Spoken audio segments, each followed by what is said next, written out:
Degree final ইয়ারের CGPA result প্রকাশ করা হয়েছে। রেজাল্টটি যেভাবে বের করবেন, ক্রোম ব্রাউজারে গিয়ে NU রেজাল্ট লিখে সার্চ করলে যে ওয়েবসাইটটি আসবে প্রথম, সেটাতে ক্লিক করতে হবে।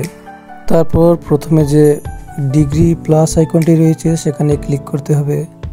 তারপর 4 নম্বর অপশন কনসোলিডেটেড অপশনে ক্লিক করতে হবে। তারপর প্রথমে এক্সাম রোল দিতে হবে এবং রেজিস্ট্রেশন নাম্বার দিতে হবে। তারপর দিতে হবে এক্সাম ইয়ার কিন্তু 2022 সাল হবে। তারপর CRST লিখে সার্চ রেজাল্টে ক্লিক করার পর আপনার রেজাল্টটি বের হয়ে আসবে।